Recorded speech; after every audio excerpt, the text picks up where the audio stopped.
ये है पगडंडी, जंगल जंगल होते हुए नीचे से रास्ता नहीं, वो अपने आप उनका विस्तार बढ़ता रहा और वो बड़ीश्वर में चाय की प्रसादी लेते हुए अम्बा ने जिस जगह पे तपस्या की वो यही जगह है, अंबिकेश्वर महादेव। दोस्तों मैया जी के हम इतने किनारे से चल रहे, देखिए इतना सुंदर किनारा और मैया जी का स्वरूप। अब यहाँ से हमें मुड़ना है लेफ्ट साइड को सौभाग्य सुंदरी माता मंदिर के लिए। ये देखिए इधर से दिख रहा है एक रास्ता, इधर से मुड़ेंगे ना तो सौभाग्य सुंदरी माता मंदिर पहुँचेंगे। वो भी प्राचीन स्थान है, तीर्थ स्थान है वो। चलिए चलते हैं। मैया जी का कितना सुंदर नीला जल लग रहा है ना, दिख रहा है। चलिए आगे चलते हैं। रास्ता ऐसा कच्चा रास्ता होना तो आने जाता है रेत का। ये देखिए अभी इधर है, ये ऊपर दोस्तों, ऊपर आपको कलश दिख रहा होगा, वही मंदिर है सौभाग्य सुंदरी माता का। चलिए आपको दर्शन कराते हैं और छोटी सी कहानी है वो बताते हैं। ये देखिए दोस्तों इधर है ये सौभाग्य सुंदरी का प्राचीन मंदिर। इधर पहले नहीं आया था मैं, अभी जाएंगे। परिसर तो बहुत अच्छा लग रहा है।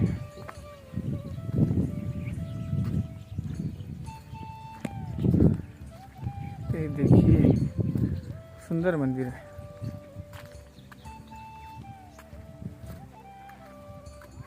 बड़ा और भव्य मंदिर है।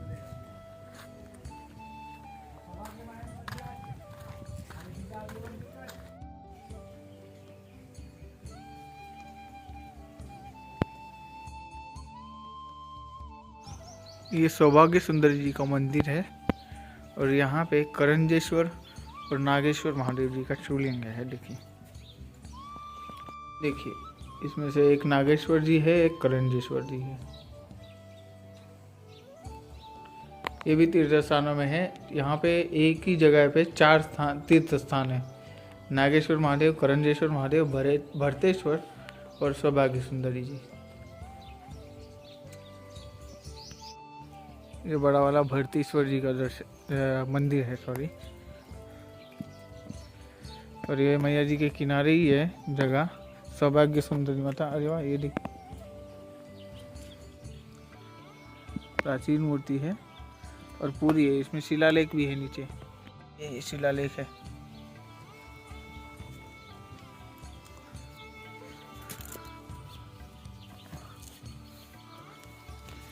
सुंदर, बहुत पुराना गांव और भरतेश्वर महादेव जी यहाँ पे।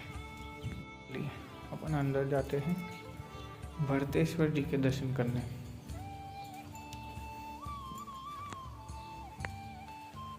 देखिए भरतेश्वर जी है और यहाँ पे देखिए, यहाँ से जल जाएगा, शिवलिंग पे जाएगा। चलो उन्होंने बोला है अंदर नहीं जाना क्योंकि साफ करके रखा हुआ है। आगे बताते हैं आपको कहानी इनकी सबकी, ठीक है। तब तक आगे चलते हैं। मैया जी के किनारे से रास्ता है और बहुत सुंदर स्थान है। आप भी आइए करंज गांव में।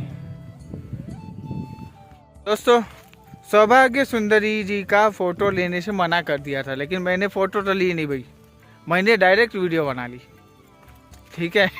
वो सिर्फ आपके लिए, मैं वैसा कुछ नहीं है, क्योंकि मेरे बाद जो आए उन्होंने फ़ोटो वीडियो सब लेने लग गए, लेकिन उनको कुछ बोला नहीं उन्होंने, तो मेरा सही रहा। ओके चलिए, तो सौभाग्य सुंदरी जी की कहानी बता रहा हूँ मैं।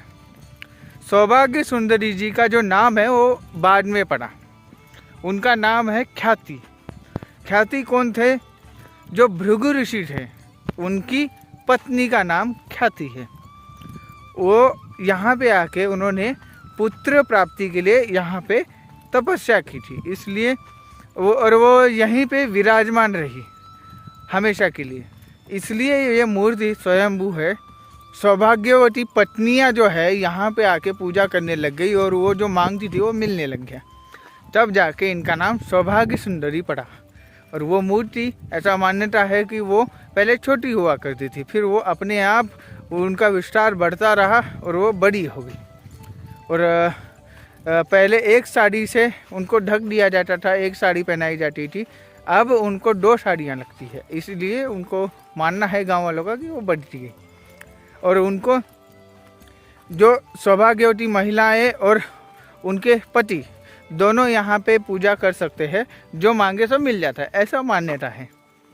उसके बाद है करंजेश्वर और नागेश्वर। उसमें से जो करंजेश्वर शिवलिंग था वो यहाँ पे करंज ऋषि आए थे, करंज ऋषि, ठीक है। करंज ऋषि ने यहाँ पे तपस्या की थी। करंज ऋषि का क्यों इतना नाम हुआ? क्योंकि वो बाल ब्रह्मचारी ऋषि थे, इस वजह से उनका नाम है।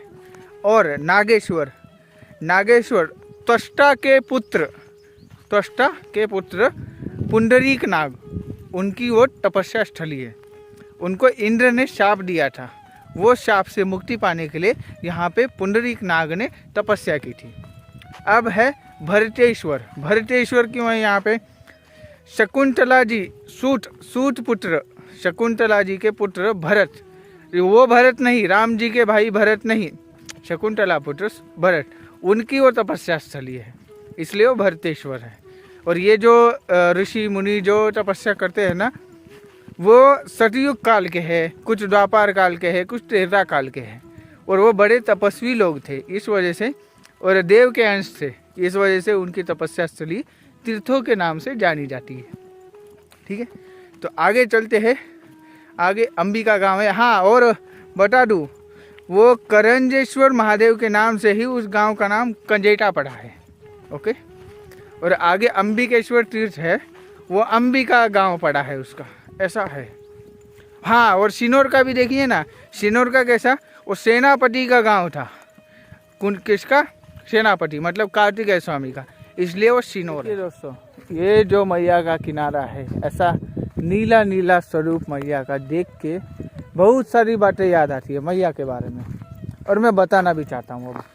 अब तो बताऊँगा ही, ठीक है। अब आगे वाली जो वीडियो मिलेगी ना, हम पर्सनली मैया के चरित्र और मैया के बारे में हम बात करेंगे। मैया के बारे में कुछ ऐसी ऐसी बातें हैं नर्मदा पुराण में, स्कंद पुराण में, वायु पुराण में, भगवत पुराण में, इनमें जो कि आपको पता नहीं है। शायद, मुझे ये नहीं बोलना कि आपको पता नहीं है, लेकिन शायद किसी किसी को नहीं पता होता। हमारा क्या है, सबको पहुँचानी, मैया का थोड़ा प्रचार करना, ठीक। तो वो बातें हम आपको बताएंगे। बहुत सुंदर सुंदर बातें हैं, बहुत सुंदर वर्णन है मैया का, अलग अलग स्वरूपों का, अलग अलग लोगों ने किया हुआ, अलग अलग ऋषियों ने किया हुआ, तो वो हम बताने की कोशिश करेंगे, ठीक है। तो चलिए देखते रहना है, लेकिन ना चैनल देखते रहना है। सब्सक्राइब नहीं किया तो करिए, और जिन्होंने किया है उसके लिए धन्यवाद। और कमेंट ज़रूर किया करिए, क्या हम जोड़े अलग नया कुछ, ठीक है, बताते रहिए। और यहाँ पे एक टापू है, मैया की 2 धार हुई है यहाँ से, एक टापू उस साइड से भी है। मेरे मुंह के छाले जल्दी ठीक हो जाएंगे, मुझे लग रहा है ऐसा। कल शाम तक ठीक हो सकते हैं, ठीक है। कल शाम तक ठीक हो गए ना, फिर मैं सही से बोलने लग जाऊँगा। दोस्तों, हम थोड़ा सा आगे आने के बाद में यहाँ पे एक टूटा सा घाट दिखता है, देखिए, दिख रहा है। इसके ठीक ऊपर अंबिकेश्वर महादेव है, ठीक है। अभी यहाँ से इसके पास आना है, इससे पहले ही आप मोड़ लेंगे ना तो वो दूसरे रास्ते से निकल जाएगा। यहाँ से आना, आके बोर्ड लगा है आगे अंबिकेश्वर महादेव जी का, देखिए वो है ऊपर अंबिकेश्वर महादेव मंदिर। ऐसा रास्ता लगेगा आपको। अंबिकेश्वर में चाय की प्रसादी लेते हुए, ये है अंबिकेश्वर भगवान, और ये है अम्बा माता, और इन्हीं की तपस्थली है ये अंबिकेश्वर महादेव।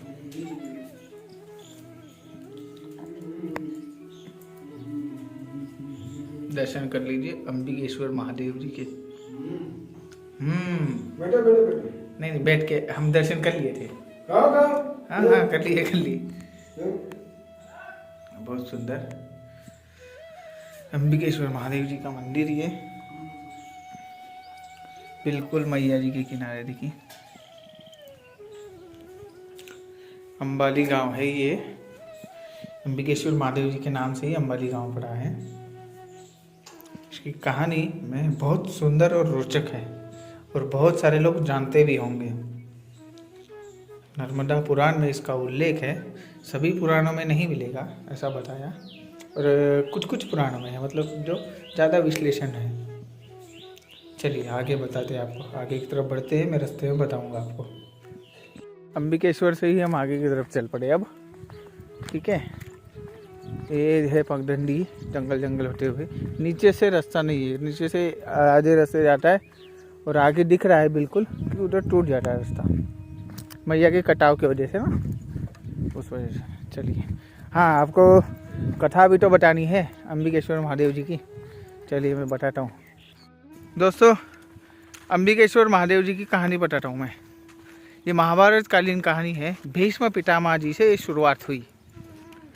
हुआ ये था, भीष्म पितामह जी के सौतेले भाई चित्रांगद और विचित्रवीर्य, इनसे शादी के लिए उन्होंने 3 कन्याएं भगा के ले आए थे, अपहरण कर लिया था। वो किसकी कन्याएं थी? काशी के राजा उस समय थे, इंद्रदुम्न राजा थे। उनकी तीनों पुत्रियां उन्होंने अपहरण करके ले आए।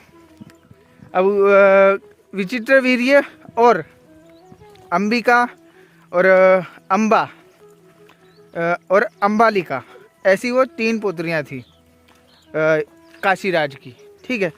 तो विचित्रवीर्य और चित्रांगद के लिए अंबालिका और अंबिका का विवाह हो गया। अब बची अंबा।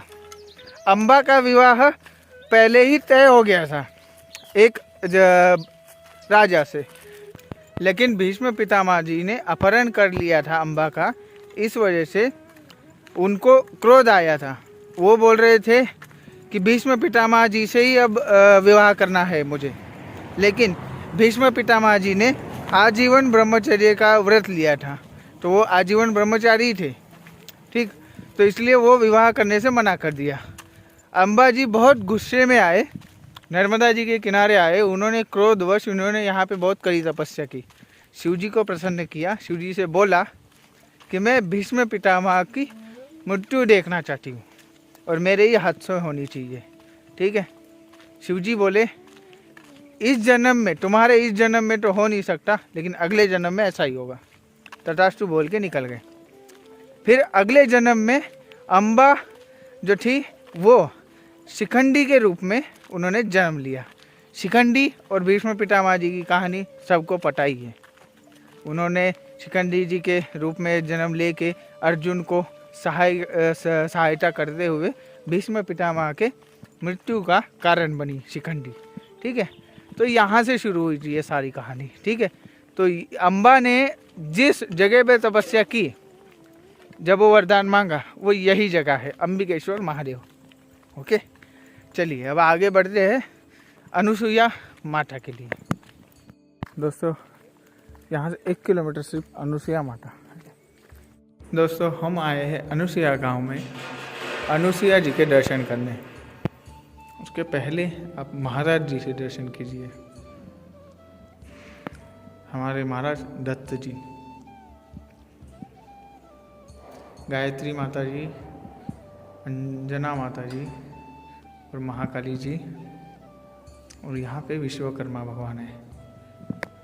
दत्त जी का मंदिर है अनुसुईया माता के ठीक पीछे वाले मंदिर में। यहाँ पे धूना है बाबा जी का। चलिए अब चलते हैं। ये जो पुराना मंदिर है वो अनुसुईया माता का मंदिर है। चलिए दर्शन कराते हैं। ये दत्त मंदिर है पीछे, और इस साइड है अनुसुईया माता जी का मंदिर। चलिए अनुसुईया माता जी के दर्शन कराते हैं, आपको कहानी भी बताते हैं। पहले दर्शन कराऊंगा, फिर बाद में कहानी बताऊंगा।